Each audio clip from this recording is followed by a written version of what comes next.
بسم اللہ الرحمن الرحیم اللہم افتح علینا حکمتک وانشر علینا رحمتک یا ذو الجلال والاکرام۔ تو جی ناظرین، الحمدللہ عز وجل العربیۃ للطالبین المستوى الاول ہمارا جاری و ساری ہے، اور آج ہم اس کا سبق نمبر 13 انشاءاللہ عز وجل پڑھیں گے۔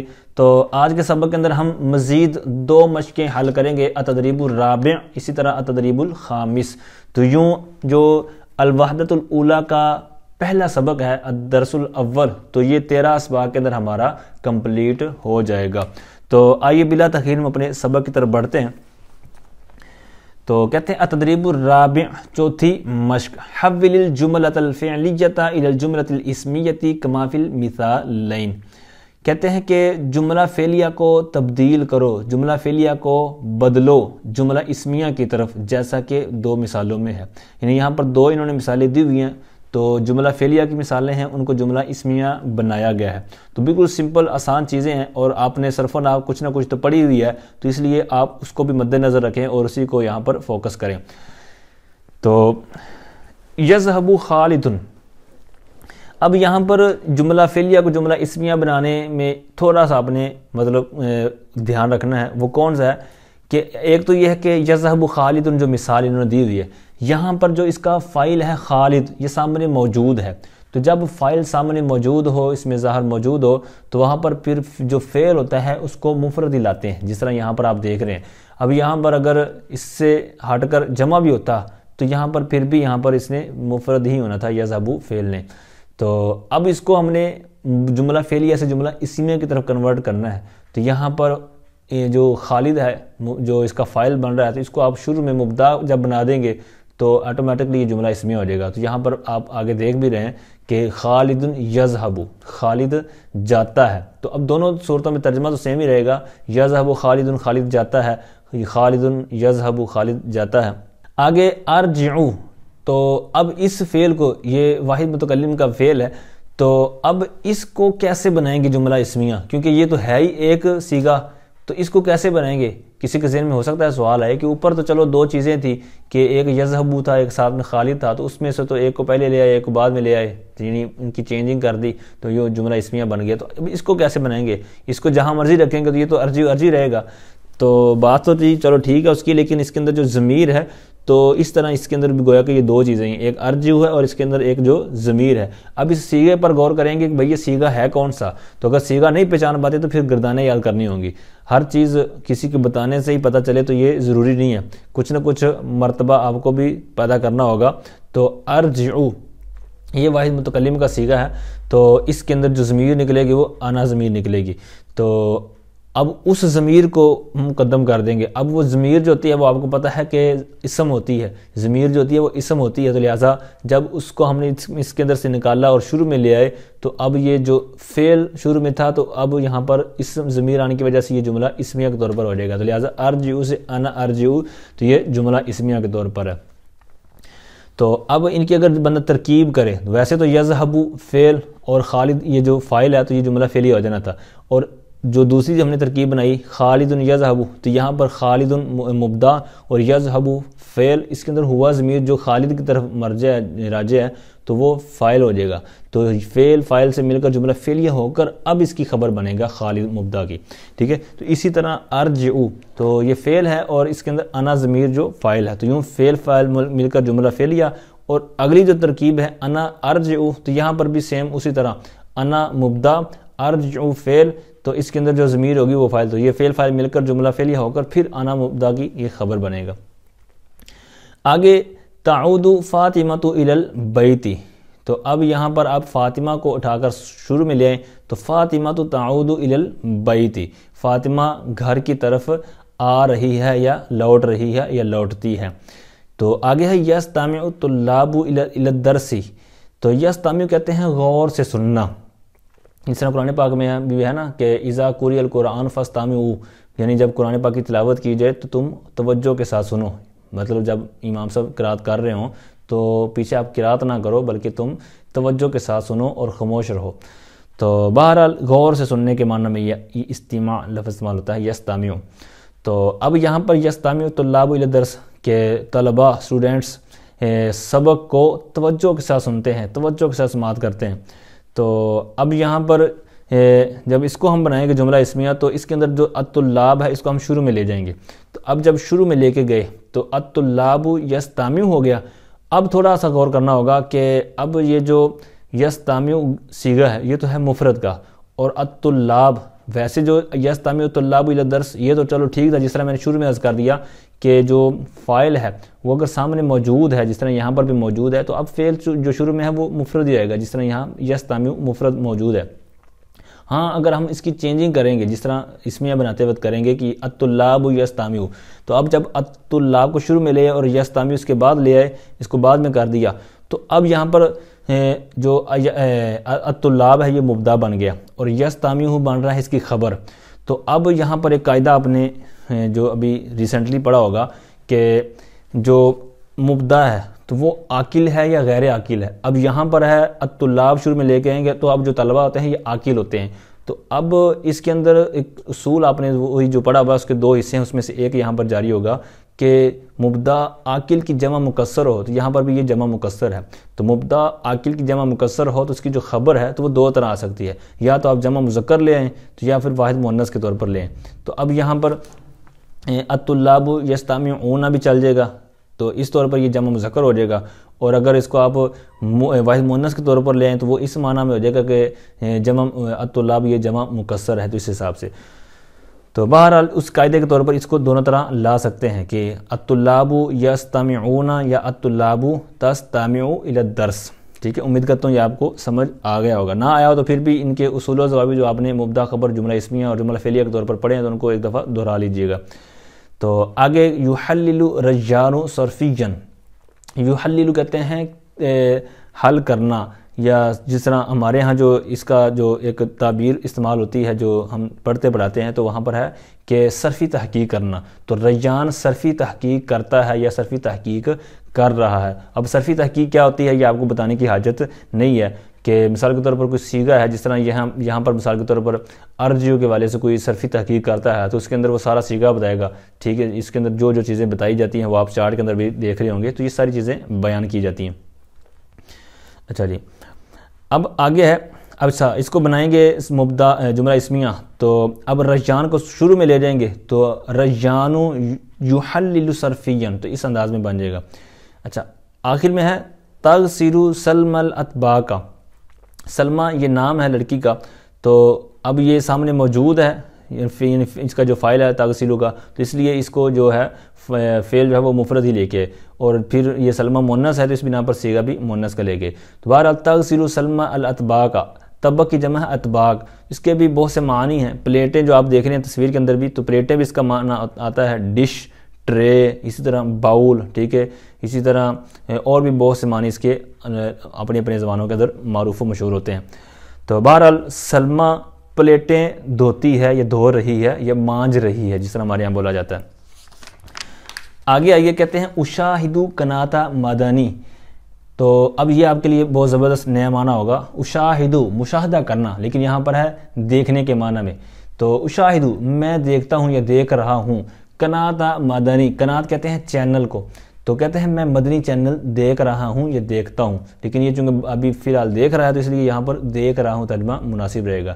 تو اب اس کا ہم نے بنانا ہے کہ جملہ اسمیہ، تو یہاں پر بھی اسی طرح اس کے اندر سے ضمیر نکالیں گے، انا اشاہد قناۃ مدنی، تو اب جس طرح کا فعل ہوگا اسی طرح کی آپ نے ضمیر نکالنی ہے۔ اب اگر بالفرض یہاں پر ہوتا کہ مطلب 2 بچے بیٹھے ہوتے یا 3 بیٹھے ہوتے تو پھر ہم نے یہاں پر ہونا چاہیے تھا صیغہ نشاہد، اور پھر ہم نے پھر درمیان سے نکالنی تھی نحن نشاہد قناۃ مدنی۔ ٹھیک ہے، تو یہ جو ضمیریں ہیں اور جو گردانیں ہیں یہ اس کے اوپر آپ فوکس کریں اگر آپ کو یہ چیزیں سمجھ نہیں آ رہی تو اگر آ رہی ہے تو پھر بہت زبردست اللہ کا شکر ادا کریں۔ اچھا، آگے ہے یلعب الولدان بالالعاب، اب یہاں پر یلعب یہ کھیلنے کے معنی میں فعل ہے، اور الولد کی جمع تثنیہ ہے ولدان، بچے، ٹھیک ہے، لڑکے، تو العاب یہ لاعب کی جمع مکسر مطلب گیمز، تو ویڈیو گیمز یہ کھیل رہے ہیں، تو کہتے ہیں کہ لڑکے یعنی 2 بچے ویڈیو گیمز کھیل رہے ہیں، تو اب اس کا میں نے بنانا ہے جملہ اسمیہ، تو الولدان جو اس کا فاعل بن رہا تھا تو اس کو آپ شروع میں لے جائیں وہ مبتدا بن جائے گا، تو پھر اسی حساب سے آپ نے اس کا تسنیہ کہا دینا فعل کا، تو الولدانی یلعبانی بالالعاب، ٹھیک ہے۔ اچھا، پھر یہاں پر وہ الگ صورت ہے کہ ویڈیو گیمز کھیلنا جائز ہے یا ناجائز ہے، اس کے حوالے سے آپ دارالفتاء کا جو فتویٰ ہے اس کا ضرور مطالعہ فرمائیں، ٹھیک ہے۔ یہ بہت کو شوق ہوتا ہے کہ جناب وہ موبائل پر گیمیں کھیلتے رہتے ہیں، ٹھیک ہے، تو یہ جو کرنا کیسا ہے، تو یہ میں فتویٰ نہیں لگاتا بلکہ آپ فتویٰ پڑھ لیجئے گا۔ تنظفین الحجرۃ، حجرہ کہتے ہیں روم کو، کمپارٹمنٹ، ٹھیک ہے، کمرہ، لائبریری یا جو بھی کمرے کو وغیرہ کو یہ استعمال ہوتا ہے، چھوٹا سا جو کمرہ ہوتا ہے۔ تو تنظفین، اب یہ خطاب کا صیغہ ہے واحد مؤنث کے لیے، تو اب اس میں سے جب ہم نے جملہ اسمیہ بنانا ہے تو اس کی جس طرح ہم نے اوپر فعل میں سے صیغہ نکالتے تھے، ضمیر نکالتے تھے، تو اسی طرح یہاں سے ضمیر نکالیں گے۔ تو اب جب صیغہ پہچان چکے ہیں کہ یہ صیغہ کون سا ہے، تو پھر اسی حساب سے مطلب اس کی ضمیر نکال دیں گے۔ تو تنظفین الحجرۃ، تو یہاں پر ترجمہ بنے گا تو، یعنی تو ایک جو مؤنث ہے سامنے جس کے ساتھ خطاب ہو رہا ہے کہ تو کمرہ صاف کر رہی ہے یا کرتی ہے۔ تو اب یہاں پر انتی جو ضمیر ہے تو اس کو شروع میں لے آئیں گے اور اسی طرح جملہ باقی رہے گا، انتی تنظفین الحجرہ، آپ حجرہ یا کمرہ صاف کر رہی ہیں، ٹھیک ہے، ادب والا اگر ترجمہ کرنا چاہیں تو۔ آگے فرماتے ہیں اذهب الى النوم، میں سونے کے لیے جا رہا ہوں یا سونے کی طرف جا رہا ہوں، مطلب یہ ہے کہ آرام کرنے کے لیے جا رہا ہوں، بیڈ ریسٹ کے لیے جا رہا ہوں۔ تو اذهب یہ جانا کے معنی میں، اب یہاں پر بھی اسی طرح جو آپ پہلے طریقہ سیکھ چکے ہیں کہ جملہ اسمیہ بنانا ہے تو اگر کوئی سامنے فاعل موجود ہے تو اس کو لے آئیں، وگرنہ پھر اس میں سے ضمیر نکال لیں۔ یہاں پر بھی یہ اذهب صیغہ پہلے پہچانیں کہ یہ کون سا ہے، پھر اسی حساب سے اس کے اندر سے ضمیر نکال دیں۔ تو اذهب ترجمے سے بھی آپ نے پہچان لیا ہوگا کہ واحد متکلم کا صیغہ ہے۔ تو اب اس میں سے انا ضمیر نکال کر شروع میں لیں، انا اذهب الى النوم۔ آگے ہے یقود عمر السیارۃ، عمر یہ نام ہے، یقود قادہ یقود یہ چلانے کے معنی میں، یعنی ڈرائیونگ کرنا، تو السیارہ یہ گاڑی کو بولتے ہیں، کار یا موٹر کار۔ تو بہرحال کہتے ہیں کہ عمر گاڑی چلا رہا ہے، یہ چلاتا ہے۔ تو اب یہاں پر آپ عمر کو شروع میں لے آئیں کیونکہ یہاں پر فاعل موجود ہے، اگر نہ ہوتا تو پھر ہم نے اس میں سے فاعل نکالنا تھا یقود، تب یقود یہ واحد مذکر غائب کا صیغہ، تو پھر نکالنا تھا ہوا یقود سیارہ۔ اب یوں چونکہ یہاں پر فاعل موجود ہے تو اس لیے ہم اسی کو شروع میں لے آئیں گے، تو لہٰذا عمر یقود السیارۃ۔ آخر میں کہتے ہیں تنام الطفلۃ، طفلہ کہتے ہیں بچی کو، بیبی، چائلڈ، یعنی چھوٹی بچی، تو کہتے ہیں چھوٹی بچی یا بچی سو رہی ہے۔ تو اب یہاں پر فاعل موجود ہے تو اس لیے اسی کو ہم شروع میں لے جائیں گے، الطفلۃ تنام، ٹھیک ہے، اور تنام کے اندر جو ہیا ضمیر ہے وہ اسی کی طرف راجع ہوگا۔ تو بہرحال آخری مشق کی طرف بڑھتے ہیں، کہتے ہیں التدریب الخامس، پانچویں مشق، اجری تمرین الآتیہ تغییرا للفاعل کما فی المثالین، کہتے ہیں کہ آنے والی مشق کو حل کرو فاعل کو بدلتے ہوئے، تبدیل کرتے ہوئے، جیسا کہ دونوں مثالوں کے اندر آپ دیکھ رہے ہیں۔ اب یہاں پر جس طرح کی سامنے مطلب چیزیں ہوں گی، یعنی ضمیر ہے یا نام ہے، مذکر ہے یا مؤنث ہے یا جس انداز کا بھی ہے، تو اسی حساب سے آپ نے افعال کو لے کے آنا ہے۔ اگر آپ کو اس میں تھوڑا سا مطلب کشمکش میں ہو، یعنی سمجھ نہ آ رہی ہو، تو اس کا مطلب یہ ہے کہ آپ کا جو جس طرح میں نے شروع میں عرض کر دیا کہ جملہ اسمیہ اور جملہ فعلیہ والا سبق ہے، تو اس کو ایک دفعہ ضرور آپ پکا کر لیں۔ اگر وہ سبق کچا ہوگا تب ہی آپ کو اس میں سمجھانے میں پریشانی ہوگی، تو لہٰذا ضرور اس کے اوپر کوشش کریں کہ آپ یہ سبق پڑھنے کے بعد اپنا وہ جو 2 اسباق ہیں، جو بھی آپ کتاب پڑھتے ہیں، تو خلاصۃ النحو کے اندر بھی اچھے انداز میں لکھا ہوا ہے، اور جو فی الحال نصاب کے اندر اس کے اندر بھی آپ دیکھ سکتے ہیں۔ تو بہرحال انا ضمیر کے حساب سے ہم نے فعل لے کے آنا ہے۔ تو کہتے ہیں اشتقت الیک کثیرا، مطلب جو پچھلی ہم نے مشق پڑھی ہے تو اس میں تو یہ تھا کہ مطلب فعل کو دیکھ کر اس میں سے ضمیر پہچان کر ہم نے اس کو باہر نکال دینی تھی۔ اب یوں سمجھے کہ سامنے فاعل موجود ہے، یعنی انا ضمیر ہے یا کوئی نام لکھا ہوا ہے، پھر فاعل یعنی جمع مکسر کی صورت میں ہے یا جس انداز میں بھی ہے، تو اس حساب سے گویا کہ ہم نے فعل جج کرنا ہے، فعل بنانا ہے۔ تو اب انا ضمیر ہے تو یہ ہم واحد متکلم کے صیغے سے نکال دیتے ہیں انا ضمیر، تو اسی حساب سے یہاں پر فعل بنا دینا ہے۔ اب یہاں پر فعل انہوں نے ایک ہی مینشن کیا ہے اشتقت، یعنی اشتاق فعل سے، تو یہ ساری 2 صفحات کی جو مشق ہے تو اس کو ہم اسی فعل سے لے کے آئیں گے۔ تو اشتقت الیک کثیرا، میں آپ کا بہت مشتاق ہوں، یعنی مجھے آپ سے بہت دید ہے، آپ سے بہت محبت ہے، میں آپ کا بہت مشتاق ہوں، یعنی آپ کو پسند کرتا ہوں، آپ کا مطلب جس طرح کہتے ہیں نا شوق رکھتا ہوں آپ سے ملاقات کا۔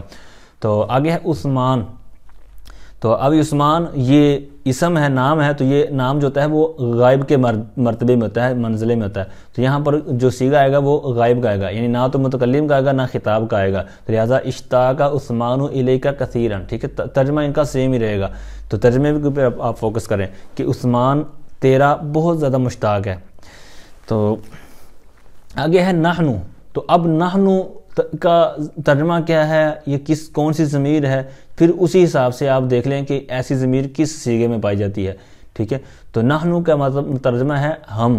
تو اب یہ ہم مطلب جمع متکلم کی ضمیر ہے. تو اب اسی حساب سے ہم نے اشتاقا یا اشتقتو سے جو ہے جمع متکلم کا صیغہ بنانا ہے. تو اشتقتو اشتقنا، تو یہ اشتقنا جو اس کا صیغہ بن جائے گا. تو آگے پھر اسی طرح الیک کثیرن آ جائے گا. اب آگے ہے ضمیر ہم. تو اب ہم ضمیر کو پہچانے کہ یہ کون سی ضمیر ہے. تو اگر گردان یاد ہے ضمیروں کی تو پھر تو زبردست ہے کہ پوری جو 14 گردان صیغے ہیں جو ضمیر کے تو آپ دہرا لیں، تو ان میں سے پھر پہچان لیں کہ یہ کون سا ہے، پھر اسی حساب سے آپ اپنا صیغہ بنا سکتے ہیں. تو ہم یہ جمع مذکر غائب کا ہے ضمیر ہے، تو اسی حساب سے اشتاقو یہ آ جائے گا صیغہ جو جمع مذکر غائب کا. تو آگے الیک کثیرن کہ وہ تمہارے بہت مشتاق ہیں. ہننا، تو اب اس ضمیر کو پہچانیں پھر اسی حساب سے آ جائے. تو یہ جمع مؤنث غائب کی ضمیر ہے، تو اس کا اسی انداز میں ماضی کا صیغہ آ جائے گا اشتقنا الیک کثیرن. اچھا، اب پھر الیک کثیرن کہنا ہے یا الیکی کثیرن کہنا ہے، جس طرح بھی مؤنث کا یہ ضمیر تھی. تو یہ آپ جس انداز میں مرضی اس کے اوپر پریکٹس کرنی ہے آپ نے. ٹھیک ہے، مطلب الیکا کہہ لیں، کبھی الیکما کہہ لیں، کبھی الیہی کہہ لیں، کبھی الیہا کہہ لیں. تو مطلب مختلف انداز میں سوچ سمجھ کر جو آپ بولیں وہ آپ کو سمجھ آ رہا ہو، اور اس انداز میں پریکٹس کی صورت بنائیں. میں بار بار عرض کر چکا ہوں کہ کوئی نہ کوئی ایسا اپنا دوست ضرور بنائیں کہ جو آپ کے مطلب ذہن کا ہو اور وہ آپ کے ساتھ چل سکے. آپ اس کو سنائیں، وہ آپ کو سنائیں، یوں آپس میں کبھی سوال و جواب کی صورت ہو، کبھی پورا سبق ہی خود سنا دیں. ٹھیک ہے، کبھی پوری مشق خود ہی سنا دیں. تو یہ جتنا زیادہ اس کو اپنے اوپر بوجھ ڈالیں گے تو اتنا ہی آپ کو یہ آسانیاں پیدا ہوتی چلی جائیں گی. تو بہرحال آگے ہے الاطفال. تو یہ طفل کی جمع ہے، اطفال جمع مکسر. تو اب اس کے دو طرح آ سکتے ہیں فعل، جس طرح کہ پچھلے صفحے پر آپ نے سماعت کیا ہے، اشتاقا یا اشتاقات. ٹھیک ہے، آگے لے کر الیک کثیرن. ٹھیک ہے، یعنی بچے آپ کے بہت زیادہ مشتاق ہیں، یعنی آپ کو بہت زیادہ پسند کرتے ہیں، آپ کا شوق رکھتے ہیں. آگے ہے البنات. تو اس کے اوپر بھی جمع واحد مؤنث والی صورت بن جائے گی، اشتاقت البنات بناتو الیک کثیرن یا الیکی کثیرن. تو تصویروں کے ساتھ سے بھی آپ دیکھ کر جواب دے سکتے ہیں، لیکن وہی بات کہ پریکٹس کے لیے آپ مختلف انداز اختیار کر سکتے ہیں. اچھا جی، آگے ہے حسن. اب یہاں پر بھی جس طرح پہلے نام آیا تھا کہ وہ غائب کے مرتبے میں تھا، یہاں پر بھی اسی طرح. تو یہ جو صیغہ ہوگا وہ واحد مذکر غائب کا. اشتاقا مطلب اب جو کہ مذکر کا نام ہے، تو اسی طرح یہ غائب کے مرتبے میں ہے، تو یہ نام جو فعل آئے گا وہ غائب کا صیغہ آئے گا. اشتاقا حسن الیک کثیرا. اب اسی طرح لیکن وہ مؤنث کی صورت میں ہے، مریم. تو یہاں پر اشتاقت، پھر آگے اسی طرح آ جائے گا اس کا نام. اچھا، تو اسی طرح عمر اور اسی طرح فاطمہ کے والے سے آپ کر سکتے ہیں. آخر میں الرجال ہے، تو اس کے دو انداز ہو سکتے ہیں، اشتاقت یا اشتاقا الیک کثیرن.